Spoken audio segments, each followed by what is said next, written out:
गीता अध्याय 15 के श्लोक 16-17 में 3 प्रभु बताए हैं। ये 3 प्रभु कौन हैं? किस प्रभु की शरण में जाने के पश्चात जन्म और मरण समाप्त हो सकता है? 3 प्रभुओं में सबसे उत्तम परमात्मा कौन है? कैसा है? उसका क्या नाम है? इन सभी गूढ़ रहस्यों को जानने के लिए अवश्य सुनिए जगत गुरु तत्वदर्शी संत रामपाल जी महाराज के अमृत वचन। ये देखिएगा, श्रीमद् भगवत गीता जयदयाल गोविंद का इसके अनुवादक हैं और गीता प्रेस गोरखपुर से प्रकाशित है। इसका देखिएगा अध्याय नंबर 8 और ये श्लोक नंबर नीचे है 17। इसमें क्या लिखा है? सहस्र युग पर्यांतम, सहस्र युग, इसमें सहस्र चतुर्युग नहीं लिखा है, ये ध्यान से देखना। मूल संस्कृत हम आसानी से पढ़ सकते हैं। सहस्र युग पर्यंतम, इसमें सहस्र चतुर्युग नहीं लिखा रखा है, ओनली युग लिखा है। अह माने दिन, यत ब्रह्मण, ये ब्रह्मण, यहाँ ब्रह्मण का अर्थ है इस अक्षर पुरुष, अक्षर ब्रह्म यानी पर ब्रह्म। विदु माने जानते हैं, अह माने दिन, और रात्रिम योग सहस्रांतम, चतुर्युग नहीं है इसके अंदर, युग सहस्र, सहस्र माने 1000, रात्रि माने रात्रिम, ते अहोर विद जना। तो जो इस ब्रह्मण माने अक्षर पुरुष के पर ब्रह्म के दिन, जो 1000 युग का दिन और 1000 युग की रात्रि है, अहोरात्र माने दिन रात को सही ढंग से बतावेगा, वो विद्वान है, वो सही ढंग से इस काल की सारी स्थिति से परिचित है। इन्होंने यहाँ अनुवाद गलत कर दिया, देखना, ब्रह्मण का अर्थ कर दिया इन्होंने ब्रह्मा का। इनकी बुद्धि ब्रह्मा विष्णु महेश तो ऊपर जावे नहीं थी, ब्रह्मण का अर्थ कर दिया ब्रह्मा, और ब्रह्मा का जो एक दिन है उसको 1000 चतुर्युगी तक की अवधि वाला, यहाँ चतुर्युग नहीं आना चाहिए, सहस्र युग पर्यंत है। अह माने दिन, और ब्रह्मण का अर्थ लिखना था अक्षर पुरुष का। अक्षर पुरुष का जो एक दिन है वह 1000 युग की अवधि वाला है, नोट चतुर्युग। और इतनी रात्रि भी 1000 युग की है, नोट चतुर्युग की। और जो व्यक्ति तत्व से जानते हैं वे योगी जन काल के तत्वों के जानने वाले, वो असली संत हैं जो इसको समझेंगे। ये चतुर्युग नहीं है। अब समझाएंगे आपको ये वास्तविकता क्या है। अपने आत्माओं ने तो गीता ज्ञानदाता कंप्लीट नॉलेज रखता आध्यात्मिक, क्योंकि ये चौथे अध्याय के 34वें श्लोक में कहता है कि अर्जुन, वो तत्व ज्ञान जो परमात्मा ने स्वयं आकर बताया अपने मुखारविंद से, चौथे अध्याय के 32वें श्लोक में उस ज्ञान के विषय में कहा है कि ब्रह्मण मुखे, जो परमेश्वर ने सच्चिदानंद घन ब्रह्म ने स्वयं आकर बोला है, वो तत्व ज्ञान है। उस ज्ञान को तो तत्वदर्शी संतों के पास जाकर समझ, और उसमें बहुत विस्तार के साथ सब आध्यात्मिक यज्ञानुष्ठानों की जानकारी दी गई है, वो सच्चाई है। और उससे मैं भी परिचित नहीं हूँ, इसलिए उसको तत्वदर्शी संतों से जाकर पूछ, वो बताएंगे उस परमात्मा तत्व की सही जानकारी। तो यहाँ भी यही बताया 8वें अध्याय के 17वें श्लोक में गीता जी में कि जो 1000 युग का है, नोट चतुर्युग, ब्रह्मण यानी परब्रह्म के अक्षर पुरुष की दिन और इतनी ही रात्रि है, जो इसको सारे समय को, काल को सही ढंग से बता देगा, वो तत्वदर्शी संत है, वो सही ज्ञान रखता है। अब आपके समक्ष इन सभी भगवानों की सतिथि आयु बताते हैं, जो कबीर परमेश्वर ने, यानी हम सबके मालिक ने, सबके जनक ने हमें बताई है। जैसे गीता जी अध्याय नंबर 10 के और श्लोक नंबर 2 में गीता ज्ञानदाता कहता है कि अर्जुन, मेरी उत्पत्ति को, मेरे जन्म को ये न तो देवता जानते, न ये ऋषि जानते, न ये सिद्ध पुरुष जानते, क्योंकि ये सभी देवता मुझसे ही उत्पन्न हुए। अब पिता की डेट ऑफ बर्थ को संतान कैसे जान सकती है? वो तो दादाजी बताओगा। तो हमारे सबके जो दादाजी हैं, हमारे सबके मालिक हैं, उन्होंने आके इस काल की भी जन्म पत्री दी, बताई है, और ब्रह्मा विष्णु महेश की जन्म पत्री बताई, जन्म तिथि, और साथ में अक्षर पुरुष की भी जन्म पत्री, यानी सबकी जन्म कैसे हुआ, कैसे सृष्टि रचना हुई, वो सारी उस पूर्ण परमात्मा ने स्वयं ही आकर बताई है। और वेद भी यही गवाही देते हैं कि अपने द्वारा रची हुई सृष्टि की सही जानकारी ठीक ठीक वो स्वयं ही आकर पूर्ण परमात्मा बताता है और कोई नहीं बता सकता। अंडरस्टूड है? बाकी बताऊंगे तो तुक्के मारेंगे, झूठी आदि सच्ची आदि झूठी मिला करके एक लोक वेद बना सकते हैं, वो बना ही रखे थे पहले हमारे यहाँ। अब आपको बताते हैं, अब इन सभी प्रभुओं की, ब्रह्मा विष्णु शिव जी तीनों को हम भगवान माना करते हैं, और ये भी समझा करते थे इनका कोई माता पिता नहीं है, ये लोक वेद सुना रखा था अपने को। तो पुण्यात्मा, श्री ब्रह्मा जी, श्री विष्णु जी, श्री शिव जी ये नासवान हैं, इनकी जन्म मृत्यु होती है, इनके माता पिता हैं। श्रीमद् देवी भागवत 3रा स्कंद और गीता प्रेस गोरखपुर से प्रकाशित केवल हिंदी मोटा टाइप सचित्र, उसके 123 पृष्ठ पर विष्णु भगवान अपनी माता दुर्गा की स्तुति करते हुए कहते हैं कि हे माता, आप शुद्ध स्वरूपा हो और आपसे ही सारा संसार उद्भासित हो रहा है। आपकी कृपा से हम सभी विद्वान हैं। मैं ब्रह्मा और शंकर, हमारा तो जन्म और मृत्यु होता है। हमारा यानी मेरा, ब्रह्मा का और विष्णु का, हमारा तो आविर्भाव और तिरोभाव हुआ करता है, हमारा तो जन्म मृत्यु होता है। हम अविनाशी नहीं हैं और तुम ही अविनाशी हो। जैसी विष्णु जी की बुद्धि काम करे थी, इसको अविनाशी बता रहे हैं। फिर भगवान शंकर कहता है कि हे माता, यदि विष्णु जी के बाद उत्पन्न होने वाले ब्रह्मा भी आपके पुत्र हैं, तो क्या मैं तमोगुणी लीला करने वाला शंकर आपकी संतान नहीं? और ये नकली गुरु का करते इनका कोई माता पिता नहीं। इसे सिद्ध है कि हमारे सिलेबस से भी परिचित नहीं थे नकली गुरु, इन वेदों के ठेकेदार बन रहे थे पुराणों के, ये भी मिसगाइड करके चले गए। हमारे सदग्रंथ क्या बता रहे हैं, भगवानों की जीवनियाँ क्या बता रही हैं, ये हमें इनके विषय में जानकारी इसके विपरीत दे रहे थे। ये टीचर ठीक नहीं थे, इन्होंने पूरे मानव समाज को बांट डाला। भगवान की तरफ में हम अलग अलग मजहब बना बैठे और एक दूसरे के शत्रु बन गए ज्ञानता से। एक भगवान, एक स्थान से हम आए हैं, हम एक ही परमात्मा की संतान हैं। या कोई ऊंच नीच नहीं है, कर्मों से ऊंच नीच होता है। जो बुरे कर्म करता है वो नीच है, अच्छे कर्म करता है वो ऊंच है, चाहे वो किसी जाति मजहब या धर्म से संबंध रखता है। अब हम आपको बताते हैं, जैसे श्री ब्रह्मा जी की आयु कैसे है। ब्रह्मा जी की दिन रात की गणना चतुर्युग से होती है और अक्षर ब्रह्म यानी अक्षर पुरुष की गणना केवल युग से होती है, 1000 युग से होती है, और ब्रह्मा जी की 1000 चतुर्युग से गणना है। हमारे जो 4 युग हैं, सतयुग, त्रेता, द्वापर और कलयुग, ये 43,20,000 वर्ष के बनते हैं। 4,32,000 वर्ष इस कलयुग की आयु है, अवधि है, और ये सबसे कम है। इससे डबल है द्वापर युग की, इससे डबल।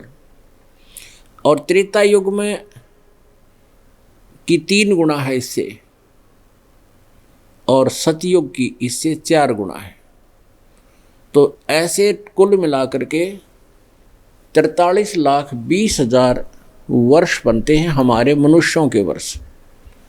तो ये एक चतुर्युग होता है, और ऐसे 1000 चतुर्युग का ब्रह्मा जी का दिन और इतनी ही रात्रि, यानी 30 दिन रात का 1 महीना हो गया, और 12 महीने का 1 वर्ष हो गया, और 100 वर्ष की ब्रह्मा जी की आयु होगी। इससे सिद्ध होया आयु सीमित है, ब्रह्मा जी की मृत्यु है, और इससे 7 गुना जो है विष्णु जी की आयु है। ब्रह्मा जी से 7 गुना, यानी ब्रह्मा जी की 100 वर्ष है, तो विष्णु जी की ऐसे बने हुए वर्ष 700 वर्ष है। और श्री शिव जी की जो तमोगुण शिव है, इसकी विष्णु जी से भी 7 गुना अधिक है, तो 7 से गुणा में 7, इसकी 4900 वर्ष है, तो फिर भी मृत्यु अविनाशी नहीं है ये। अब इनसे गणना होगी आगे, जैसे ये तीसरा जो भगवान शिव है ये इनसे अधिक आयु रखता है, और ये 70,000 बार जब ये त्रिलोकीय शिव मर लेगा, इसको त्रिलोकी भगवान कहते हैं इनको, इन छोटे बड़े लोगों की, तो 70,000 बार जब ये त्रिलोकीय शिव की मृत्यु हो लेगी, ऐसे 70,000 शिव मर लेंगे, और ये प्राणी जो ब्रह्मा विष्णु महेश की वर्तमान में जो पद पर विराजमान है, ये अन्य योनियों में चले जाएंगे, 84 लाख योनियों में चले जाएंगे। नए पुनकर्मी प्राणियों को इन पदों पर रखा जाता है। दुर्गा से उत्पन्न करता है ये काल, और फिर इनको अपने पुत्र रूप में व्यवस्थित करने के लिए पूरे एक ब्रह्मांड में 3 लोकों का अधिपति बनाता है। तो जब 70,000 बार ये शिव मर लेंगे, उसके बाद एक ब्रह्मांड का विनाश होगा, और ये जो ब्रह्मलोक के अंदर ये ब्रह्म रहता है, वहाँ ये 3 स्थिति में ही रहता है। एक में ये ब्रह्मारूप बनाकर रहता है, 3 गुप्त स्थान बना रखे, और दूसरे में विष्णु का रूप धारण करके रहता है, और तीसरे में ये शिव का रूप धारण करके रहता है।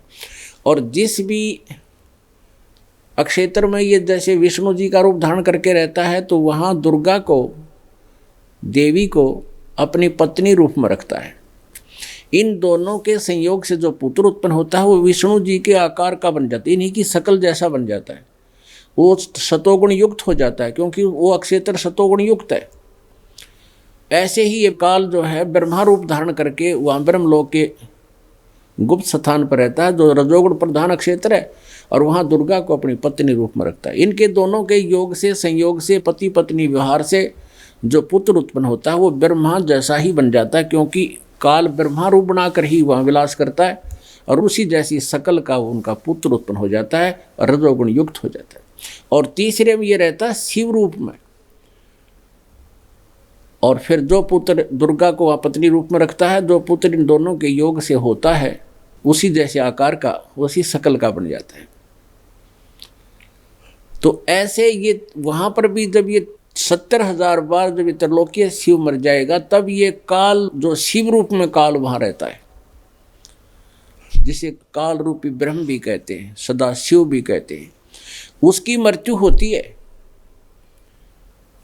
एक ब्रह्मांड का विनाश समझो एक युग हो गया। 70,000 बार जब त्रिलोकीय शिव की मृत्यु होगी तो वो एक युग बन गया, और काल की मृत्यु हुई, शरीर छोड़ दिया इसने वहाँ पर अपना शिव रूप में, तो काल की मृत्यु होगी, यो एक युग हो गया।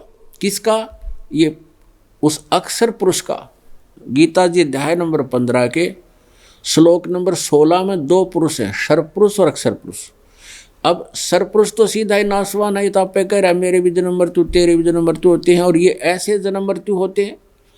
अब इसकी मृत्यु होगी 70,000 बार जब इसका पुत्र मर जाएगा शिव, उसके बाद इसकी मृत्यु होगी, और यूं योग हो गया एक किसका? अक्षर पुरुष का। तो ऐसे 1000 युग का अक्षर पुरुष का दिन और 1000 युग की रात, ऐसे जो 30 दिन रात का 1 महीना बन गया, तो ऐसे 12 महीने का 1 वर्ष बन गया किसका? अक्षर पुरुष का। और ऐसे 100 वर्ष की आयु है इस अक्षर पुरुष की।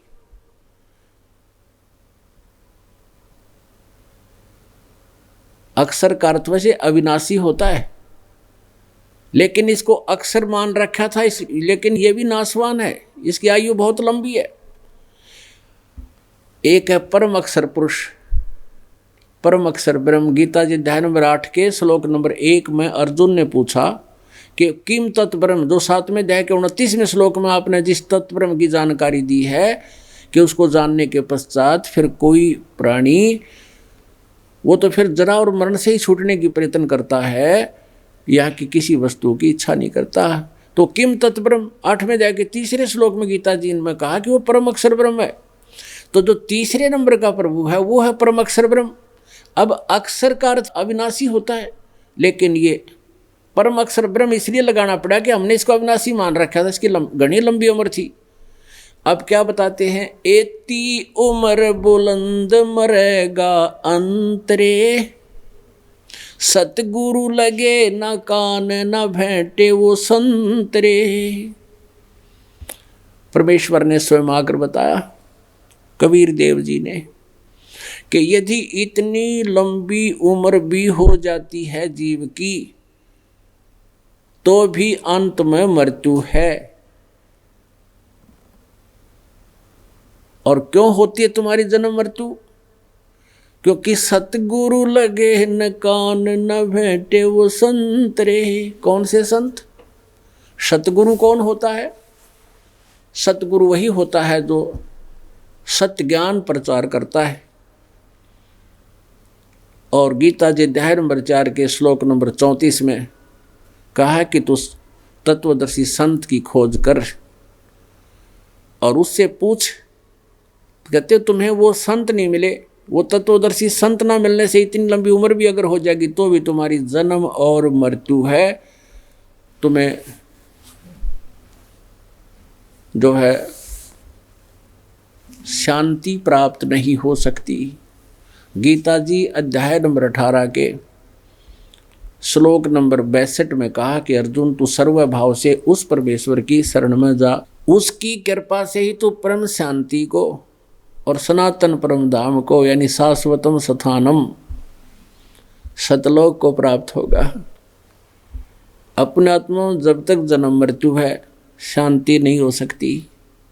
जन्म होते ही प्रोसीजर शुरू हैं, फिर युवा हुए, युवा होते ही विवाह, और फिर रोजगार हैं, फिर विवाह होते संतान की इच्छा, संतान ना हुई तो चिंता, होगी तो महाचिंता, कोई मर गई कोई बच गई, आप भी बीच में मर गए, बालक रह गए, टक्कर मार मार के मरते, तड़प तड़प कर मर गए। तो कहते हैं यहाँ शांति नाम की चीज़ नहीं है। और गीता ज्ञानदाता कहता है यदि मेरी भक्ति करनी है तो शांति हो नहीं सकती।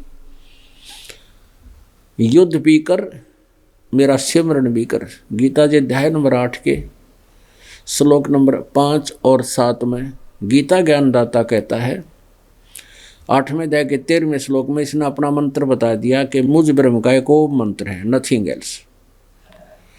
अब कहता है 8वें अध्याय के 5वें और 7वें श्लोक में कि अर्जुन तू मेरा सिमरण भी कर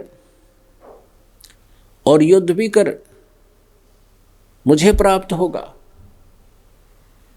अब इसने स्पष्ट कर दिया कि मेरी भक्ति करनी है, ओम नाम का जाप है, और युद्ध तो करना पड़ेगा क्योंकि मेरे शरण में शांति नहीं हो सकती। ओम के जाप से शांति नाम की चीज नहीं। इसलिए 18वें अध्याय के 62वें श्लोक में कहा कि सर्वभाव से तू उस परमेश्वर की शरण में जा, उसकी कृपा से तो परम शांति और सनातन परम धाम को प्राप्त होगा। अब प्रसंग चल रहा है गीता जी अध्याय नंबर 15 के श्लोक नंबर 17 में, जिस परम अक्षर ब्रह्म के बारे में बताया है कि उत्तम पुरुष है तू अन्य, परमात्मा इति उदाहरत है, यह लोग तेरे में अवश्य विवर्ती अवैश्वर है, वो अविनाशी परमेश्वर है। अब अक्षर माने भी अविनाशी, सर माने नाशवान, अक्षर जिसका नाश ना होता हो। यहाँ अक्षर पुरुष कहा इसको, सर पुरुष ये ब्रह्म है, ये तो अंडरस्टूड है कि सीधा नाशवान है, स्वयं भी कह रहा है मेरी जन्म मृत्यु होती है। और अक्षर पुरुष को हमने अविनाशी मान लिया, लेकिन यहाँ आगे इसका ये शंका क्लियर कर दी है, डाउट क्लियर कर दिया कि उत्तम पुरुष है तो अन्य परमात्मा इति उदाहरते, ये लोग तेरे में अवश्य विवर्ती अव्यय ईश्वर है, वो है अविनाशी भगवान। तो इसे से देखिए अक्षर पुरुष अविनाशी कहलाते हुए अविनाशी नहीं है। ये कैसे अविनाशी नहीं है?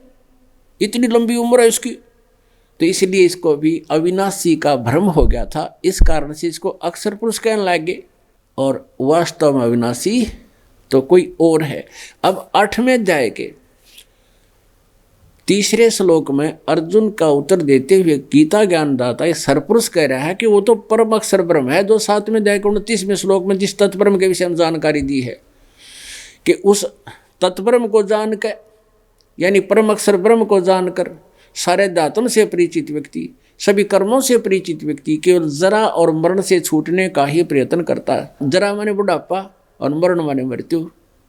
सबसे बड़ा दुख यहाँ पर बुढ़ापा है और फिर दूसरा मृत्यु।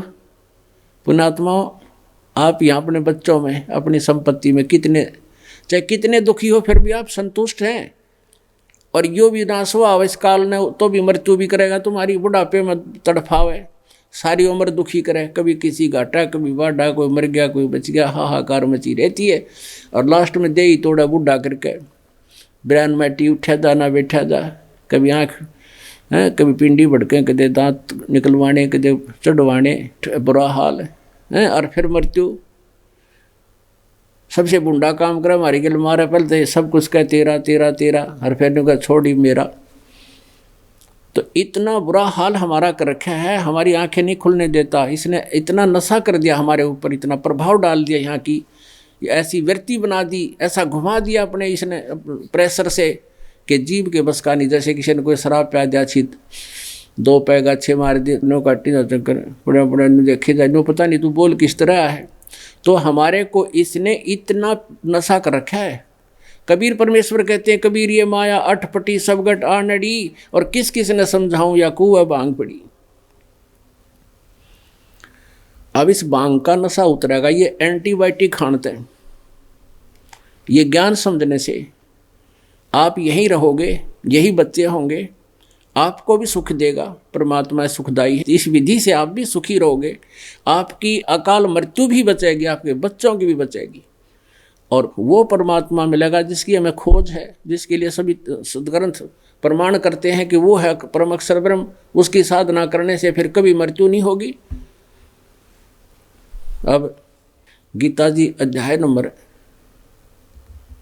8 के श्लोक नंबर 3 में कहा कि वो है वो परम अक्षर ब्रह्म, वो तत्परम जो है परम अक्षर ब्रह्म है, जिसको जानने के बाद प्राणी केवल जरा और मरण से छूटने का ही प्रयत्न करता है।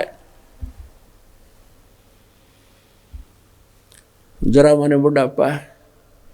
अपन आत्मा जब तक ये प्राणी थोड़ा सा हाथ पैर चल रहे हैं ना, इसके इतने इसका दस्ती कोई ना बुढ़ा होकर दुखी भी होया करे। हम देखते हैं वृद्ध आदमी लाठी का सारा धीरे धीरे चलते हैं बेचारे, और हम खें देश ही निकल जाते हैं। इस तत्व ज्ञान से जब आप उनके आसपास से गुजरोगे, आपको पता चलेगा कि ये हमारे ऊपर भी आने वाली है। तो उससे हम क्या करेंगे, क्योंकि बुढ़ापे में सुख भगवान दे सके, संतान नहीं दे सकती।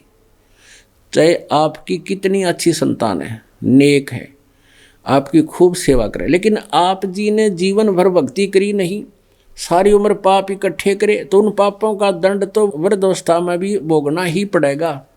जैसे पिता के पेट में दर्द हो गया या पैर में हो गया, कोई भी किसी कारण से कहीं भी पीड़ा है, तो संतान जो है बैठ के दुख में दुखी हो सकती है, अच्छा ट्रीटमेंट करा सकती है, लेकिन उस व्यक्ति के, उस प्राणी के संस्कार कमज़ोर हैं तो औषधि भी नहीं लगा कर रिएक्शन करने लग जाती है। अब उस किए हुए पाप के कर्म तो उस बुढ़े ने भोगने पड़ेंगे। वह 30 बालक नहीं सहन कर सकते, उस पेट के दर्द ने बुढ़ा सहन करेगा। और संतान वैसे अच्छी भी है, क्या सहयोग दिया संतान ने। तो हमने इसलिए ये ज्ञान दिया जाता है कि जब आपके ऊपर एक और आपदा आवेगी, बुढ़ापा, और जीवन में तो ना जाने कितनी घटनाएं आपके ऊपर आ सकती हैं प्रारब्ध के संस्कारवश, तो ये भी इस परमात्मा, समर्थ परमात्मा कबीर परमेश्वर की भक्ति से, इसकी साधना करने से, ये साधना जो दास आपको बताएगा, इससे आपके जीवन में आने वाले प्रारब्ध के जो संकट हैं वो भी कटेंगे, खत्म होंगे, और बुढ़ापा भी आपका बहुत हल्का होगा, बहुत ही कम संकट में आपका जीवन व्यतीत हो जाएगा। और जब मृत्यु होगी, सबसे पहाड़ टूटेगा। मृत्यु के समय जब भक्ति नहीं कर रखी, यम के दूत आते हैं, उनके पास काउंटिंग होती है कि इस वृद्ध के अब 20 सांस रह गए, 100 सांस रह गए हैं श्वास, उससे पहले आकर के इसकी गर्दन और जुबान को बंद कर देता है। और फिर उसके श्वास गिनते हैं, जीव दाब के कर ले पूरे। और फिर वो वैसे नहीं छोड़ता है शरीर को, क्योंकि हम किसी किराए के मकान पर है तो ना छूटा जल्दी ही, कोई कह दे खाली कर दे भाई मेरा, तो भी दुख मानकर कई दिन अटपट करके निकाल देते हैं। और इस मकान में तो हम रहे जा 60 80 90 वर्ष तक, फिर यूँ के सज छूटे हैं बिना ज्ञान के व्यक्ति का। और ज्ञानवान व्यक्ति जब परमात्मा का बुला होगा तो थोड़ी का भाग लेगा इस खोखे ने, तो वो नहीं छोड़ सकता। भक्तिहीन प्राणी में वो व्यवस्था नहीं होती कि शरीर से छोड़ भी सके अपनी मर्जी। फिर यम के दूत इसको डराते हैं, बुरी बुरी तरह आकृति बनाते हैं ताकि भयभीत होकर इसको छोड़े, और ना छोड़े फिर इसके अंदर से सूक्ष्म रूप में भाले ठोकते हैं, फिर से निकल कर भाग जाता है, फिर इन्हें पकड़े भाग के की जाएगा। तो अंत में टट्टी और पेशाब निकल जाती सफलातून की, जो आज धरती तोलता फिरता पता नहीं के बकवाद करता है। तो वो दुख याद दिलाए जाते हैं ताकि इस जीवन में ये व्यक्ति बुरे कर्म ना करे, अच्छे कर्म करके भगवान की भक्ति करके अपने आने वाले प्रारब्ध के कर्मों से भी बचाव कर सके। तो क्या बताया है कि इस तत्व ज्ञान से परिचित हुआ व्यक्ति और तत्ब्रह्म से यानी उस परम अक्षर ब्रह्म से परिचित व्यक्ति, वो केवल जरा और मरण से, जरा माने बुढ़ापे का संकट और मरण माने मृत्यु के, इस जरा और मृत्यु के दुख से छूटने का प्रयत्न करता है। तब अर्जुन ने पूछा वो किम तत्ब्रह्म, वो तत्ब्रह्म क्या है जिसको जानकर फिर आदमी केवल यहाँ से छूटने का प्रयत्न करता, संसार की किसी वस्तु की या पुनर्जन्म की इच्छा नहीं रखता। अब पुनर्जन्म हो गया फिर हुआ है दुर्गति शुरू, फिर हो गया फिर हुआ है शुरू, फिर हो गया फिर हुआ है शुरू, बता कि कोई अंत है इसका। तो कहने का भाव ये है जब तक हमें तत्व ज्ञान नहीं होगा तो हमारी हृदय नहीं हटेगा यहाँ से, इच्छा नहीं मिटेगी यहाँ से। अब 8वें अध्याय के 8, 9 और 10 श्लोक में अब गीता ज्ञानदाता कहता है कि जो व्यक्ति उस तत्व ब्रह्म की, परम अक्षर ब्रह्म की 8वें अध्याय के 3रे श्लोक में जिस परम अक्षर ब्रह्म उत्तम पुरुषत्व अन्य 15वें अध्याय के 17वें श्लोक वाला जो भगवान है उत्तम पुरुषत्व अन्य, वो परम अक्षर ब्रह्म है। उस परम अक्षर ब्रह्म की जो भक्ति करता है, और उस परम अक्षर ब्रह्म की भक्ति का कौन सा मंत्र है? श्रीमद् भगवत गीता अध्याय नंबर 17 के श्लोक नंबर 23 में स्पष्ट किया है, ओम तत् सत इति निर्देश है ब्रह्मण त्रिविध समृतः। अब यहाँ पर ब्रह्मण का अर्थ जो है ये परम अक्षर ब्रह्म है। तो जैसे 8वें अध्याय के 17वें श्लोक में जो ब्रह्मण अर्थ है वहाँ पर आयु की सीमा है, आयु की काउंटिंग है, वहाँ आयु की गिनती बताई गई है। वहाँ ब्रह्मण का अर्थ है बड़ा भगवान, यानी ब्रह्म से बड़ा परब्रह्म, उस परब्रह्म की जानकारी दी गई है। और यहाँ पर जो लिखा है ओम तत्सत, इन तीनों भगवानों की, सर्वपुरुष, अक्षर पुरुष और परम अक्षर पुरुष, सर्वब्रह्म, अक्षर ब्रह्म और परम अक्षर ब्रह्म, इन तीनों प्रभुओं की साधना का मंत्र है। अब जैसे ओम तो सर्वपुरुष यानी ब्रह्म का, और तत् और सत ये गुप्त हैं, सांकेतिक हैं। तत् ये अक्षर पुरुष का, अक्षर ब्रह्म कहो इसको, जो 7 संग ब्रह्मांड का मालिक है।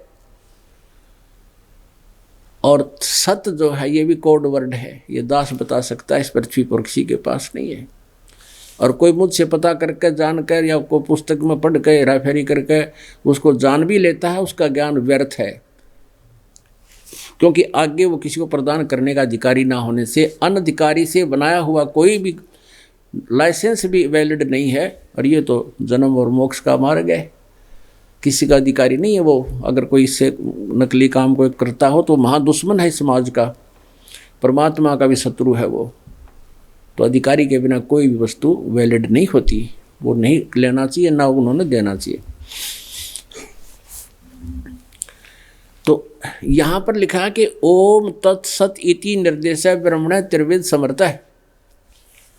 ओम तत्सत यह 3 विधि से जाप करने का, और ब्रह्मण माने सचिदानंद घन ब्रह्म के पाने का मंत्र है। मुनात्मा जैसे हमने आम खाना है, आम, या सेब खानी है, सेब, तो सेब को प्राप्त करने के लिए पहले मजदूरी करनी पड़ेगी। आपने मजदूरी कहीं कर रहे हो, फिर वहाँ से क्या मिलेगा? रुपये मिलेंगे आपको, रुपये। और उन रुपयों को लेकर कहाँ जाओगे? मार्केट में, वहाँ सेब मिलेगी। तो परम अक्षर ब्रह्म के पाने के लिए जो ये 3 मंत्र हैं या मजदूरी है उस सेब को पाने के लिए, ये पूजा नहीं होती, या तो मजदूरी है। जैसे हम कहते हैं मजदूरी करें, उसकी पूजा थोड़ी करें। पूजा तो हम सेब की कर रहे हैं, सेब खावांगे। तो हमने सेब प्राप्त करने की जो आस्था है वो हमारी पूजा है। तो हमने परम अक्षर ब्रह्म पाना है, उसके पाने की यह मजदूरी है 3 मंत्र की। ओम त ब्रह्म का, सरपुरुष का, जो गीता जी अध्याय नंबर 15 के श्लोक नंबर 16 में सरपुरुष और अक्षर पुरुष। तो सरपुरुष का तो ओम मंत्र है, और अक्षर पुरुष का तत्, और जो उत्तम पुरुष है तो अन्य परमात्मा है उदाहरते 17वें श्लोक में 15वें अध्याय के में, उसका सत्य वो परम अक्षर ब्रह्म है। तो इन तीनों की मजदूरी करने से हमने परम अक्षर ब्रह्म मिलेगा, परम अक्षर ब्रह्म प्राप्त होगा। ओए अपनात्मा, श्रीमद् भगवद गीता एक अनमोल सदग्रंथ है। इसके अंदर बहुत ही निर्णायक ज्ञान है, लेकिन ये है तत्वदर्शी संत के सत्र का ज्ञान। और ये पहली कक्षा के स्टूडेंट भी ना थे, ये बन गए हमारे गुरु। ये नकली ब्राह्मण, नकली ऋषि, मैं ऋषि मंडलेश्वर आचार्य, इनको आध्यात्मिक मार्ग नहीं था। संस्कृत में चाहिए PhD कर रखी हो। भाषा का तो एक अलग ज्ञान है, भाषा का इससे कोई लिंक नहीं है। अध्यात्म ज्ञान किसी भी भाषा में हो आपको समझ में आना चाहिए। भाषा का सिर्फ इतना काम है अपने विचारों को दूसरे तक पहुंचा सके। संस्कृत को कोई नहीं जानता, बोलता रहे संस्कृत, उसके लिए तो बहस बराबर है। तो परमात्मा ने आकर इसलिए सिंपल लैंग्वेज में जो जनसाधारण समझ सकते हैं उसमें ये सूक्ष्म वेद में पूर्ण ज्ञान दिया, उस तत्व ज्ञान में, कबीर वाणी में, जिसको ये दास आपके समक्ष खोल रहा है। इस दास के ऊपर मेहर की परमात्मा ने ये ज्ञान समझाया दास को, और ये बाप को उन्हीं सदग्रंथों का रहस्य आपके समक्ष कर रहा है। तो यहाँ पर ये एक अनमोल सदग्रंथ है श्रीमद् भगवद गीता। इसको नहीं समझ सके ये, क्योंकि कारण क्या है भाई? गुरु बिन काहुन पाया ज्ञाना, जो थोथा भूस छड़े मूड किसाना। गुरु बिन वेद पढ़े जो प्राणी, समझे न सौर रह अज्ञानी। कहते गुरु बिना, गुरु कहो ते सतगुरु कहो। यदि गुरु वही होता है जो सही ज्ञान जानता हो, लेकिन ये झूठे गुरु गणे हो गए, इसलिए सतगुरु कहना पड़ा। जो सच्चा ज्ञान बताओ वो सच्चा गुरु। तो वैसे तो गुरु ही काफी था। तो यहाँ इसलिए कहते हैं गुरु बिन काहु न पाया ज्ञाना, जैसे थोथा भूस छड़ा मूड किसाना। यानी मूर्ख आदमी होगा जो प्राण में से जो धान निकाल लिए और फिर उस प्राण ने ठाठा पिट कर अनुमंड रगड़ा हो गया, क्या कर रहा है? धान निकालो, धान इसमें कड़ा टट्टू है भी। ऐसे ही हम तत्व ज्ञान के बिना जो भी साधना कर रहे थे वो आन उपासना थी, वो थोथा भूस कूट रहे थे। श्रीमद् भगवद गीता अध्याय नंबर 16 के श्लोक नंबर 23 और 24 में कहा कि अर्जुन, शास्त्र विधि को त्याग कर जो मनमाना आचरण करते हैं, यानी अपनी मर्जी से जो साधना पूजाएं करते हैं, उनको न तो सुख हो है, ना उनकी कोई सिद्धि प्राप्त हो, ना उनकी कोई गति हो, यानी यूजलेस। इससे तेरे लिए 24वें श्लोक में कहा है 16वें अध्याय के, इससे तेरे लिए कर्तव्य और अकर्तव्य की व्यवस्था में, यानी कौन से साधना करनी चाहिए, कौन सी ना करनी चाहिए, कौन सी त्यागनी चाहिए, उसके लिए सदग्रंथ ही प्रमाण है, नथिंग एल्स। उनको समझकर उसी आधार से तू क्रिया कर। तो शास्त्रों के विरुद्ध जो साधना कर और करवा रहे हैं वो ज्ञानहीन है और अपना जीवन नष्ट कर रहे हैं, कर्म बिगाड़ रहे हैं। तो प्रसंग चल रहा है कि जैसे अब 17वें अध्याय के 23वें श्लोक में अब 3 मंत्र बता दिए उस परम अक्षर ब्रह्म के पाने की, और उसकी 3 विधि से उसका जाप है, स्मरण है। वो ये दास बताएगा तीनों मंत्रों का। जब आप तीनों मंत्र जिसको मिल गए हैं उनको मालूम है कि ये ऐसे 3 ही प्रकार से इसका सिमरण है। और इससे परम अक्षर ब्रह्म प्राप्ति होगी। इस 3 मंत्र की मजदूरी से वो आम मिलेगा, सेब मिलेगा। गीता जी अध्याय नंबर 8 के श्लोक नंबर 8, 9, 10 में इस 3 श्लोकों में स्पष्ट किया है कि जो उस तत्वदर्शी संत के मिलने के बाद और सही मंत्र उसको मिल जाता है, जो उस परम अक्षर ब्रह्म की पूजा करता है, तो उसकी भक्ति की शक्ति यानी मंत्र के जाप के अभ्यास से जो उसमें भक्ति की कमाई होगी, उस कमाई से वो उस परमेश्वर के पास पहुंच जाएगा, उस परम देव पुरुष परमेश्वर को प्राप्त होगा, यानी जो गीता ज्ञानदाता से कोई और है। गीता जी अध्याय नंबर 18 के श्लोक नंबर 66 में कहा है कि सर्वधर्मान परित्यज माम एकम शरणम वर्ज अहम तवा सर्व पापे भ्यामोक्षामि मा शुच। अब ये गीता ज्ञानदाता सरपुरुष है, ये ब्रह्म है, श्री कृष्ण जी में बोल रहा है प्रेत की तरह प्रवेश करके। ये कह रहा है कि तू सर्वभाव मेरी 70 की जितनी पूजा है, ओम नाम का जाप तूने किया उस 3 मंत्र के जाप में, और ये 5 यज्ञ ये मेरे 70 की हैं, इनको तू मुझ में छोड़ मेरे 70 की जितनी धार्मिक पूजाएं हैं मुझे दे दे।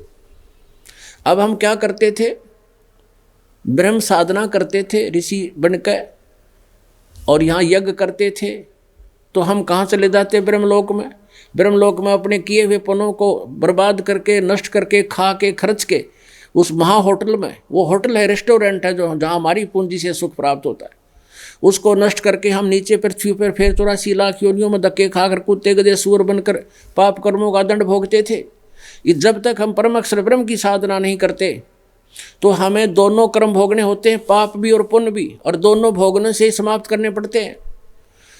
और परम अक्षर ब्रह्म की शरण में आने से आपके पापों को नाश कर दिया जाता है और केवल पुण्य आपको प्राप्त रह जाते हैं। जैसे फसल में खरपतवार हो जाता है, आजकल ऐसी मेडिसिन की खोज होगी है, ऐसी औषधि की, कि उसमें डाल देते हैं पानी में फसल में, तो घास का नाश कर देती है, फसल सुरक्षित रह जाती है। ऐसी यह खोज है किस्म की, पदार्थ यही थे, खोज अब हुई है। इसी प्रकार ये मंत्र अपने सदग्रंथों में थे, लेकिन खोज इस दास के ऊपर कृपा की परमात्मा ने यह अब होगी है। तो यहाँ गीता ज्ञानदाता कह तो रहा है कि मेरे 70 की सब पूजाओं को छोड़कर उस परम अक्षर ब्रह्म की शरण में जा, और ये नाड़ी अनुवाद कर रहे हैं कि सब धर्मों को छोड़कर मेरी शरण में आ जा। श्री कृष्ण जी की शरण में तो पहले कह रहे अर्जुन मैं तो आपकी शरण में हूँ, दूसरे अध्याय के 7वें श्लोक में कहता है कि हे भगवान मैं आपकी शरण हूँ, और जो मेरे हित में हो आप वो ज्ञान मुझे बताओ, मेरी अकल काम करना बंद करेगी। वो तो पहले कह रहा मैं तेरी शरण में हूँ, तो अब मेरी शरण में आने का क्या औचित्य था यहाँ भगवान का कहने का, या समझ नहीं सके। ये अपने आत्माओं जैसे 18वां अध्याय अंतिम अध्याय है श्रीमद् भगवद गीता का, और ये 60, 61, 62 से आगे आगे जो है लास्ट श्लोक चल रहे हैं, और 66 तक इसमें ज्ञान है, आगे तो फिर अलग से क्रियाएं बताई हैं। तो यहाँ क्या बताया कि अंतिम तक ज्ञान हो गया और अंतिम अध्याय आ गया, अंतिम श्लोक हो गए। अब गीता ज्ञानदाता कहता है 18वें अध्याय के 62वें श्लोक में कहा कि सर्वभाव से तू उस परमेश्वर की शरण में जा, उसकी कृपा से तू परम शांति को, सनातन परम धाम को प्राप्त होगा। अब 18वें अध्याय के 63वें श्लोक में ये कहा कि अर्जुन जो मैंने कहना था तेरे तक कह दिया, यो गीता का अति रहस्यमय ज्ञान तुझे सुना दिया, अब तेरा जैसे समझ में आवे ऐसे कर ले। जब मेरी शरण में आना है तो युद्ध कर, शांति नहीं, युद्ध करना पड़ेगा। और तूने परम शांति चाहिए, युद्ध याद नहीं करना पड़े, तो तू उस परमेश्वर की शरण में जा। अब तू फैसला कर ले मेरी शरण में रहना है या उसकी शरण में जाना है। ये गुप्त से गुप्त ज्ञान तुझे दे दिया गीता जी का, लास्ट हो गया।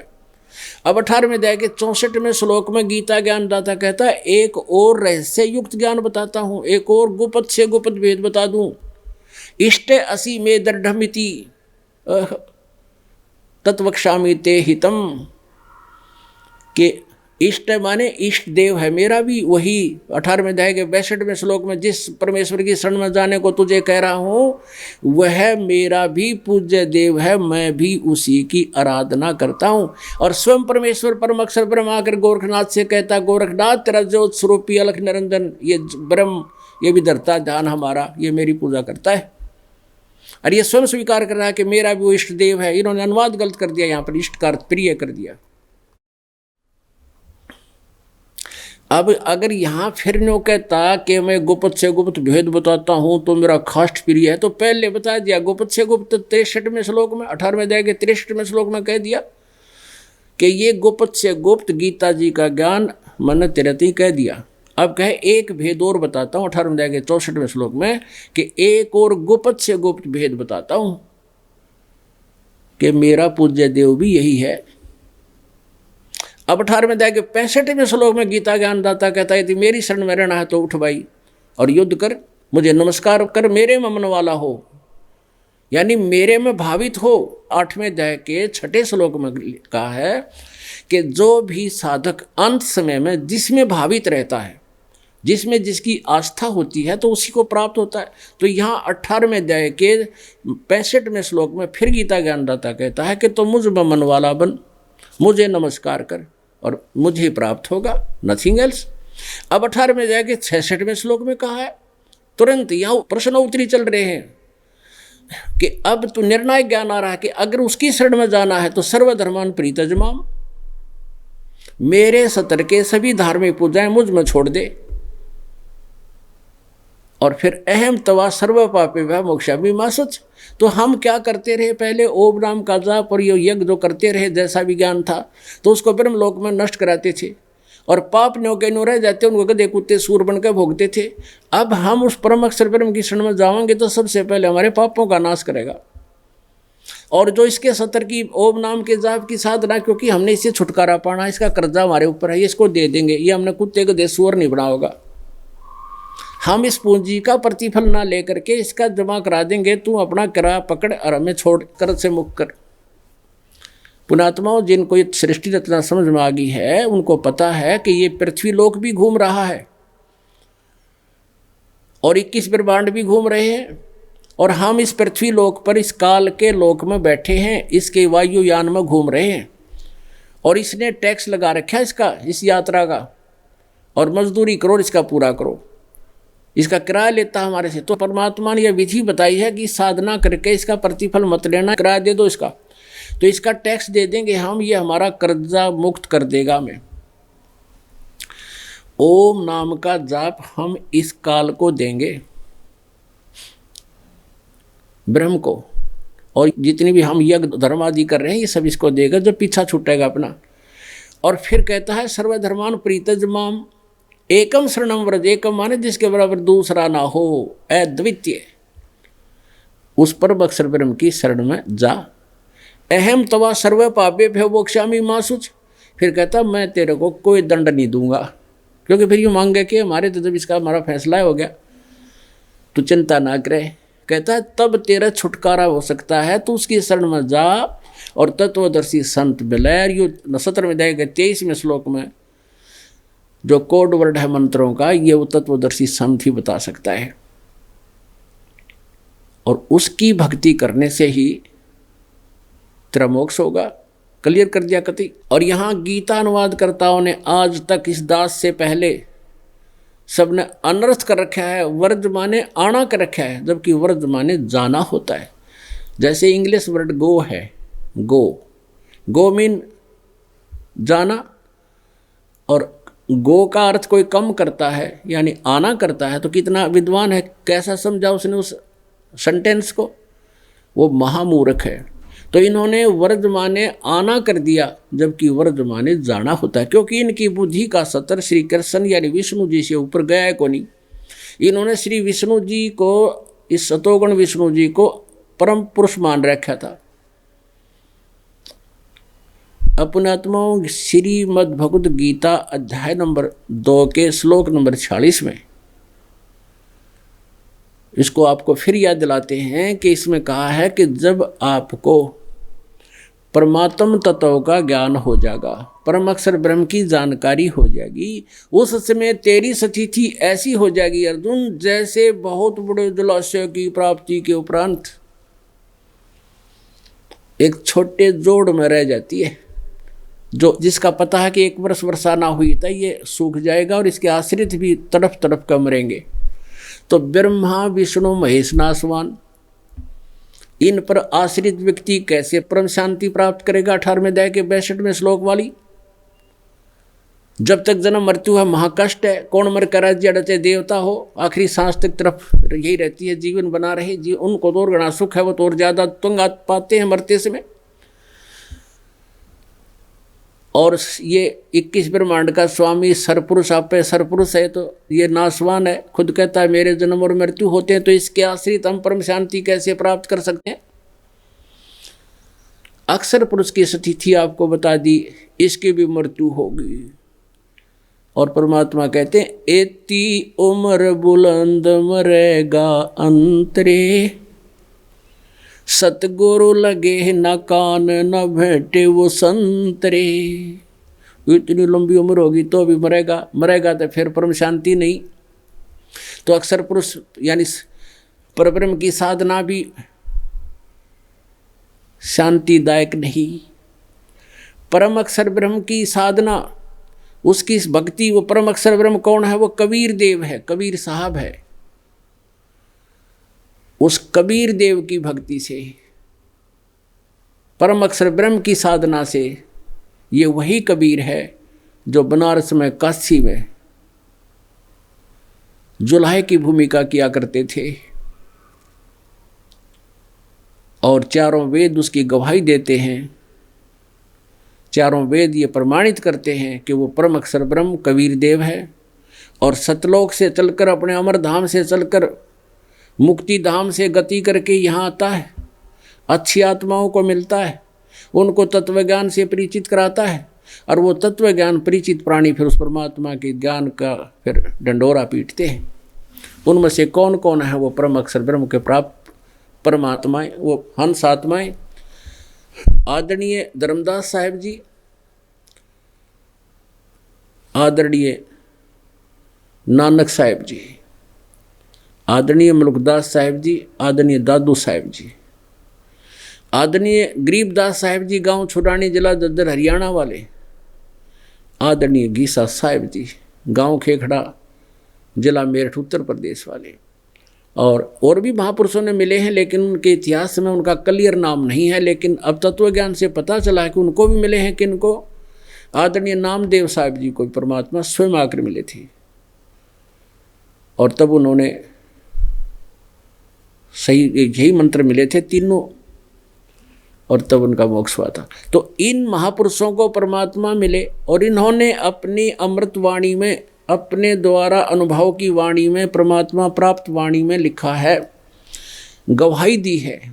गरीबदास साहिब ने कहा है, हम सुल्तानी नानक तारे दादू को उपदेश दिया, जात जुलाहा वेद न पाया, वो काशी माहे कबीर हुआ। आदरणीय नानक साहिब जी ने कहा है, फाई सूरत मलोकी वेश, ए ठगवाड़ा ठगी देश, खरासियाणा बोता भार, ये धानक रूप रहा करतार। गुरु ग्रंथ साहिब के 24 पन्ने पर लिखा है, और 721 पन्ने पर लिखा गुरु ग्रंथ साहिब में कि हक्का कबीर करीम तू बेऐब परवरदिगार, एक अर्ज गुप्तम पेश तो दर कून करतार, हक्का कबीर करीम तू बेऐब परवरदिगार। निर्विकार परमात्मा हक्का कबीर माने सत कबीर, और धानक रूप रहा करतार, वो धानक रूप में परमात्मा कबीर। ऐसे दादू साहिब जी ने कहा है कि जिन मुझको निज नाम दिया, सोए सतगुर हमार, दादू दूसरा कोई नहीं, ये कबीर सिरजनहार। गरीबदास जी कहते हैं, अनंत कोट ब्रह्मांड का एक रति नहीं भार, और सतगुरु पुरुष कबीर हैं, ये कुल के सिरजनहार। बोलो सतगुरुदेव।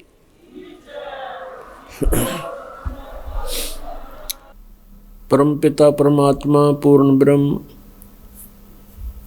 सर्व सृष्टि रचनहार, ये कबीर साहब जी हम सभी आत्माओं के जनक हैं, पिता हैं।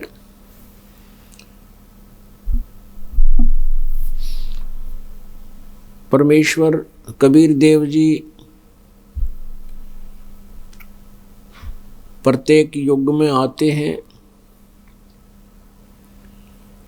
और प्रत्येक युग में आकर के वो अपने सतलोक से चल कर आते हैं और यहाँ काल के लोक में फैले हुए आध्यात्मिक अज्ञान को नाश करते हैं, तत्व ज्ञान का प्रकाश करते हैं। काल की प्रेरणा से, काल के द्वारा फैलाए गए अज्ञान से प्रत्येक आत्मा परिपूर्ण हो चुकी होती है।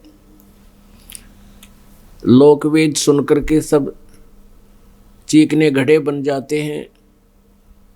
परमेश्वर उस समय आते हैं, तब हम उस परमेश्वर के उस सत्य ज्ञान को स्वीकार नहीं कर पाते हैं, जिस कारण से हम इसी काल के जाल में रह जाते हैं। पुण्यात्माओं, जिस समय आप जी इस तत्व ज्ञान से परिचित हो जाओगे, उसमें आपको काल के जाल की प्रत्येक डोरी नजर आने लग जाएगी, प्रत्येक गांठ महसूस होएगी कि इसने ये बंधन किस कारण से हमें बांध रखे हैं। फिर आप के अंदर एक विशेष तड़प बनेगी उस परम पिता को पाने की। परमेश्वर कबीर देव जी ये परम अक्षर ब्रह्म है, जैसे आज आपको सत्संग में सुनाया था। ये वो परमात्मा है जिन्होंने सारे ब्रह्मांडों की रचना की और वो तीनों लोकों में प्रवेश करके सबका धारण पोषण यही परमात्मा करते हैं।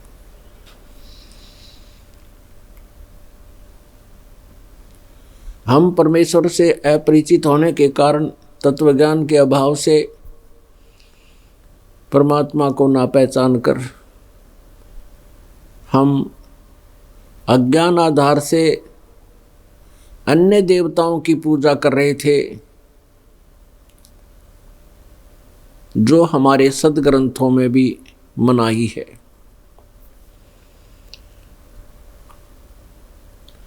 अन्य देवता कौन कौन हैं? ये तीनों देवता श्री ब्रह्मा जी रजगुण, श्री विष्णु जी सतगुण और श्री शिव जी तमगुण। और इनके अंतर्गत जितने भी 33 करोड़ देवता हैं, ये सभी अन्य देवताओं में आते हैं। परमात्मा कबीर जी ने कहा था कि गुण तीनों की भक्ति में ये भूल रहा संसार, कहे कबीर निज नाम बिना भाई कैसे उतरो पार।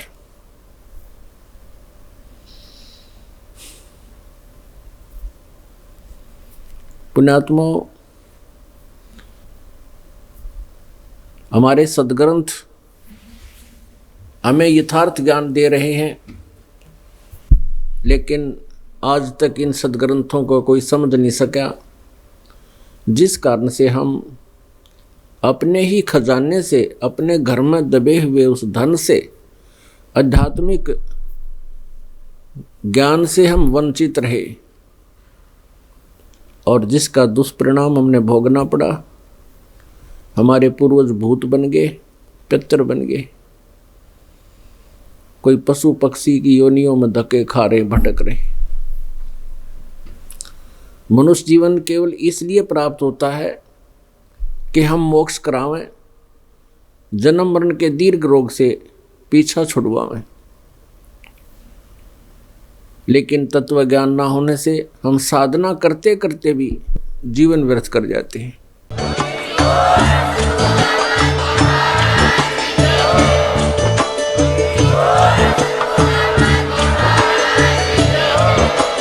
आप सुन रहे थे जगत गुरु तत्वदर्शी संत रामपाल जी महाराज जी के मंगल प्रवचन। अधिक जानकारी के लिए विजिट कीजिए हमारी वेबसाइट www.jagatgururampalji.org। संत रामपाल जी महाराज जी के शुभ आशीर्वाद से पूरे विश्व भर में 500 से भी ज्यादा नाम दीक्षा केंद्र हैं, जिन पर संत रामपाल जी महाराज जी द्वारा ऑनलाइन निशुल्क नाम दीक्षा दी जा रही है। अपने नजदीकी नाम दीक्षा केंद्र का पता करने के लिए संपर्क करें 8222 880541।